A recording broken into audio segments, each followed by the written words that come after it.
another big 3D printer, and this one is really heavy. So I might have to call on my elves to help me later. But let's give it a shot. Let's see how far I can get.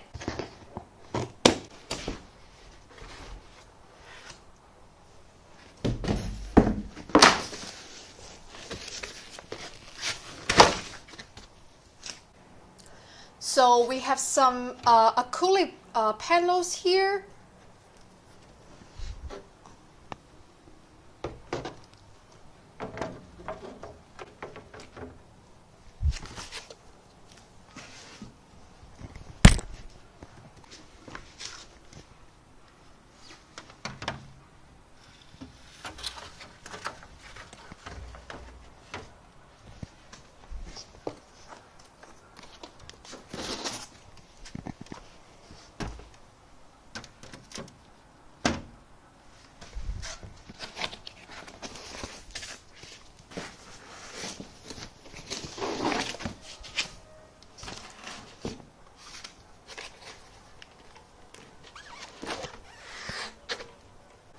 This is the printer bed, and it's heavy duty, I'm telling you. They have some aluminum wraps in the box too. I'm going to show you in a second. Let me put this on the top of the other box first.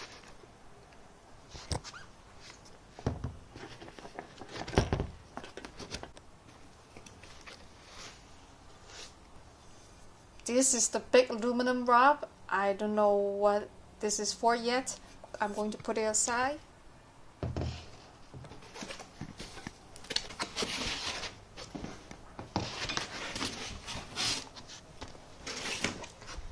I will move all the foam first because there's it looks super heavy metal in the box.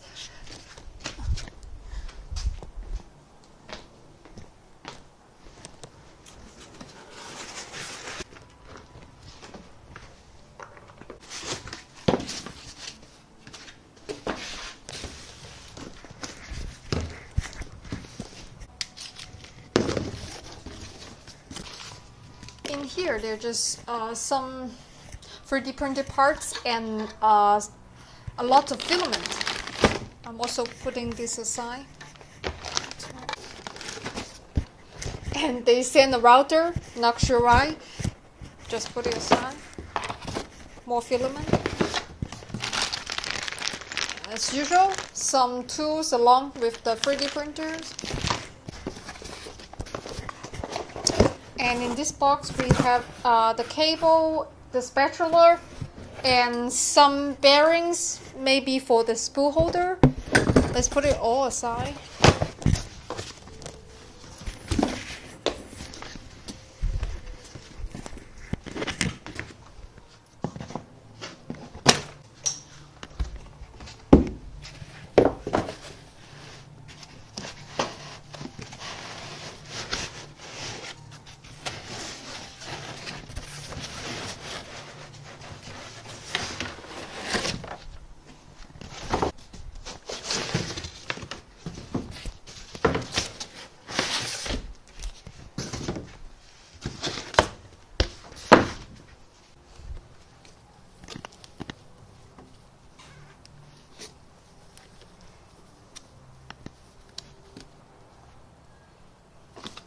I don't think I can do it. It's way too heavy.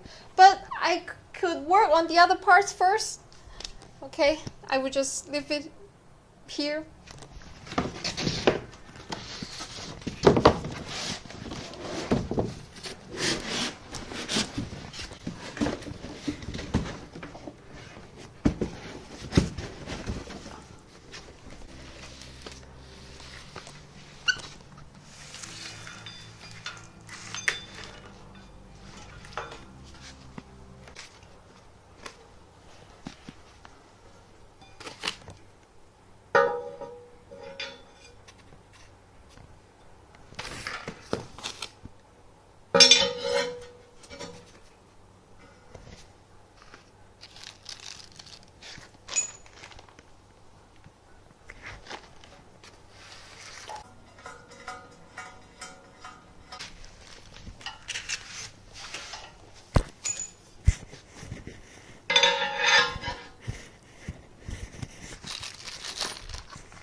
There's no way I can put that on this.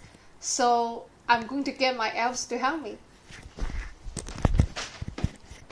Well, I have to keep going and see what I have to do next. Next, there is still something in the box.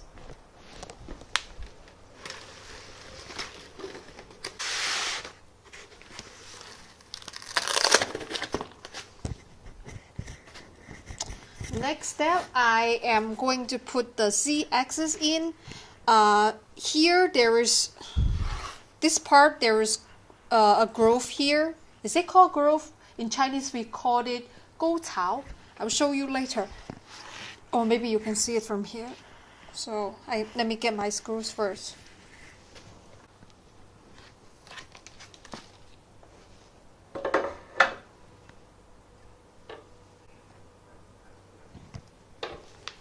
I like this. The motor probably on this side. Because the screw goes in there.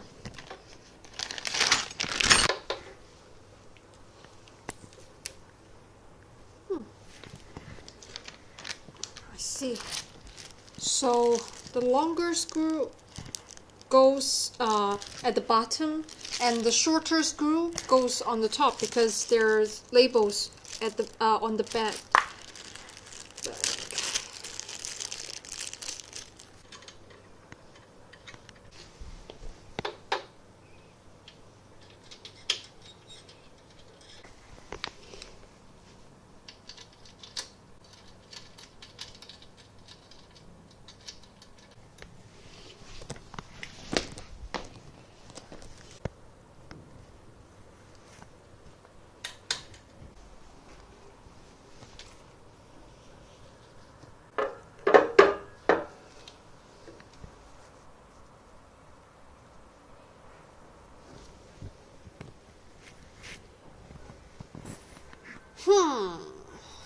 I have to call on my elves again. Be right back.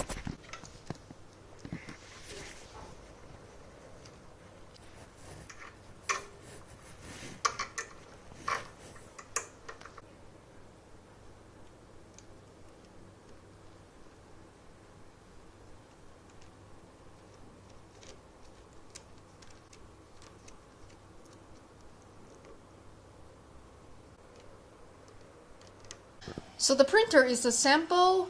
It is heavy and it's rigid because they're using the 10mm thick machine aluminum plate.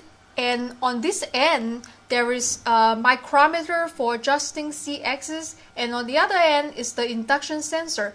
Now let's look at the top.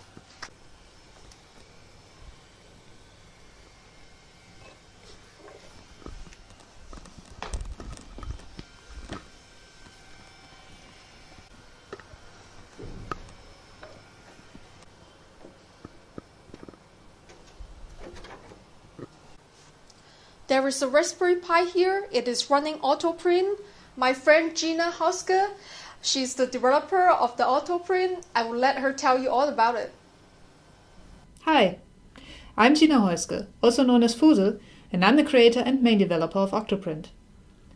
Octoprint is a web interface for 3D printers that allows you to control and monitor all aspects of your printer and the ongoing print jobs right from within any browser on your network. You can also create time-lapse recordings of your prints, and on top of that, there's also a fancy plugin system included that allows extending the core functionality in various cool directions. Octoprint runs basically everywhere, be it a cheap computer, like a Raspberry Pi, or that laptop you still got lying around. And it is free and open source software. I'm going to put Gina's links in the description box. Please consider visiting her channel or support her on her Patreon. She does fantastic things for the 3D printer community. So underneath the Raspberry Pi, I don't think you can see it, there is a smoothie board for 3D printer controller.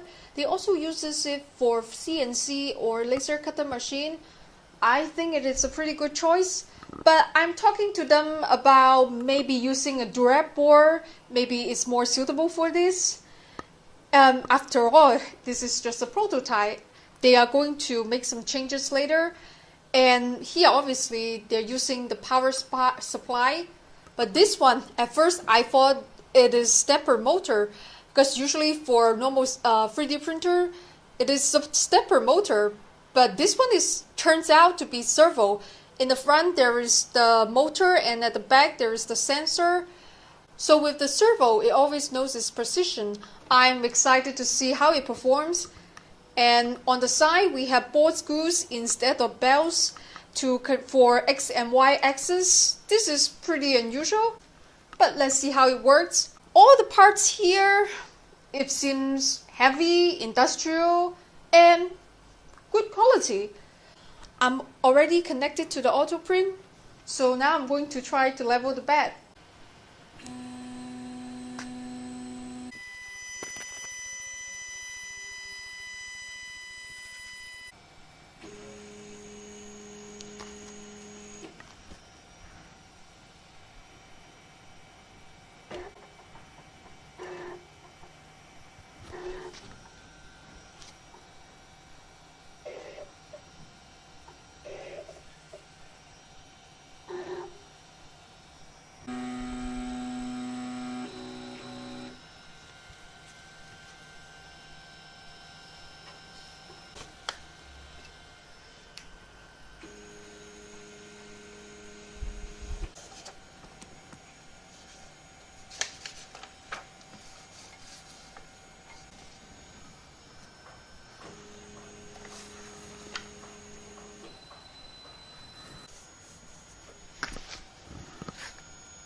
Okay, I think this is level. Now I will load the filament. Now I'm going to set the temperature to 190.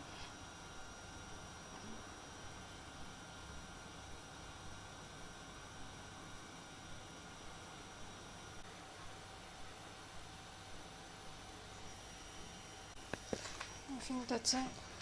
Let's fill in some filament.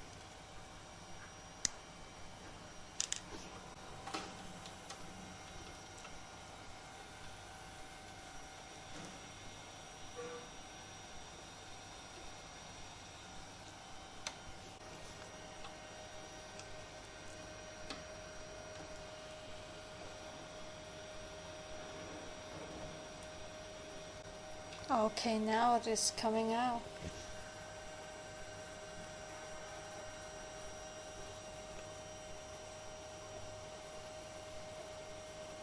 So I'm going to use a test print from a friend of mine. Her name is Lydia. She's an amazing young lady and she has her own 3D printing channel.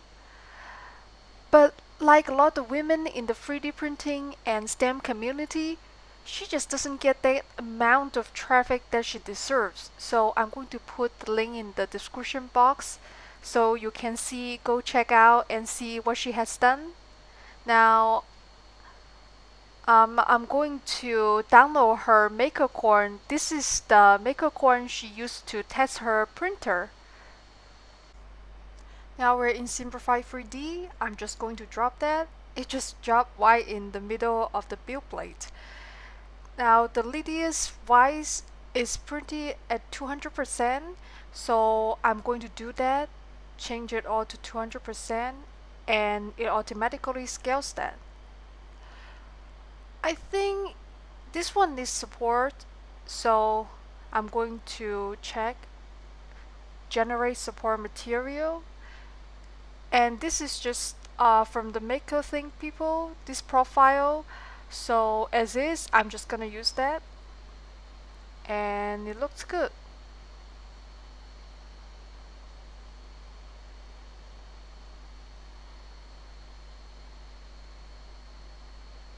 So the build time, it's 4 hours 15 minutes.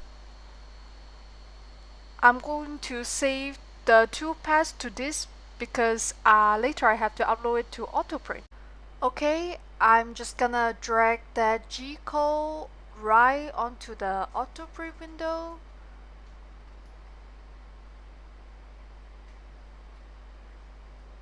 And there it is, makercon.gco.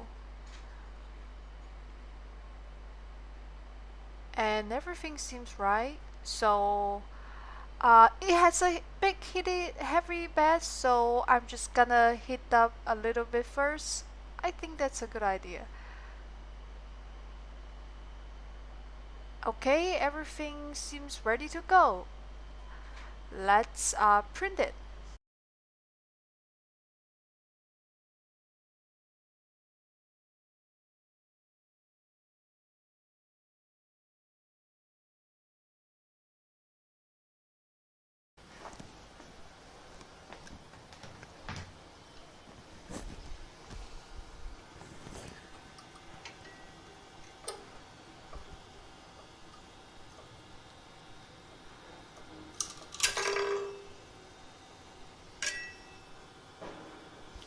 Looks good. All these objects are printed at 0.15. It looks clean. And take a look at the Benchy bowl. The layer line is fine, but I guess I could dial it in a bit because I'm using Simplify 3D. But the Maker Muse Torture Cube, it is a little bit stringy and there are some small blocks on the side. But for the first print, I think it is more than acceptable. So what's the verdict? There is no verdict. This is just a pre-production 3D printer. And the Maker Thing company sent it to me so that you guys can see what improvement they can make and change. We've going through some discussions of what they can do to improve it. But as you know, I'm not super technical. They sent it to me so that you guys can see how it worked and maybe give them some feedbacks. They respect the feedbacks from the community, unlike some of the Chinese company, they are not so responsive. But this one is, they're open to any suggestions. So I'm going to put their address in the description box. Feel free to contact them anytime and tell them what you think, what they can do better to improve it for printer in this class. And remember, if I can do it, anyone can do it. Please subscribe and see you all next time.